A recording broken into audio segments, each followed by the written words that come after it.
Fight Academy Self-Défense a été créée de mémoire en septembre, je pense, la création en préfecture, septembre 2014. Donc ça fait maintenant 8 ans qu'elle est en fonction. L'objet premier, c'était la promotion de tout ce qui est autodéfense, self-défense. Donc self-défense, on entend self-défense physique et l'autodéfense, on en parlera après, notamment intellectuelle, qu'on n'avait pas mis en place jusqu'au premier confinement. Donc l'objet de l'association, c'est la promotion, l'étude et la pratique de tout ce qui est notion d'autodéfense. Donc comment on se protège, comment on réagit lorsqu'on est agressé, que ce soit verbalement ou physiquement. Nous avons aussi fait, notamment avec le conseil départemental, des interventions pour les femmes victimes de violences conjugales.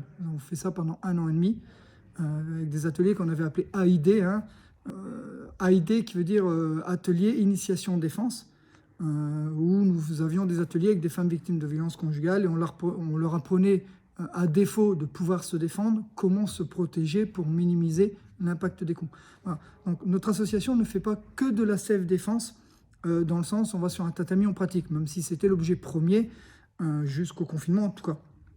L'idée c'est vraiment d'étudier, de travailler, de comprendre les enjeux de la violence, des agressions verbales, physiques, quelle que soit leur forme. C'était vraiment d'englober tout ça. Nous avons aussi fait des interventions avec les piges, notamment ici en Val-Espire, pour parler de violence chez les jeunes.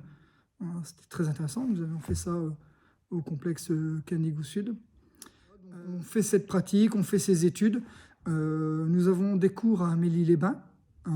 Alors, avant le confinement, nous avions 3 cours par semaine, le samedi matin, le dimanche matin, le mercredi soir.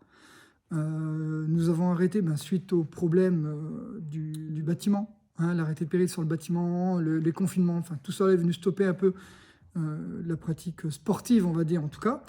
Et en sus, notre association s'est dotée donc de sa deuxième branche qui était prévue dans les statuts, de sa deuxième branche justement au premier confinement, donc avec sa forme autodéfense intellectuelle, donc ce qu'on appelle de la zététique, c'est l'art de réfléchir, d'analyser, de comprendre les situations, les informations qu'on reçoit, parce qu'on doit se protéger aussi bien physiquement qu'intellectuellement, et la désinformation, notamment autour du Covid et des vaccins, nous a montré à quel point c'était vraiment fondamental et important.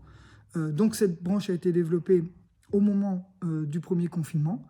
Nous avons créé une chaîne YouTube, etc. Nous faisons donc maintenant des ateliers basés sur la zététique et l'esprit critique. Donc l'esprit critique, c'est apprendre à raisonner, pourquoi on fait des erreurs de jugement, qu'est-ce que raisonner, comment vérifier une information, etc. Donc ça, c'est aussi notre partie, puisque moi, ça fait 20 ans que je baigne là-dedans. C'était de manière passionnelle. Et maintenant, c'est une branche de l'activité de l'association. Donc j'en profite pour dire que justement, que ce soit en termes de la violence au foyer, chez les jeunes, dans la rue, ou que ce soit en termes de lutte contre les fake news et la désinformation, nous organisons des ateliers à la demande avec notre association, une association loi 1901. Ça fait longtemps qu'on en fait et on continue à en faire. Il suffit de nous contacter. Voilà, nous avons une adresse mail.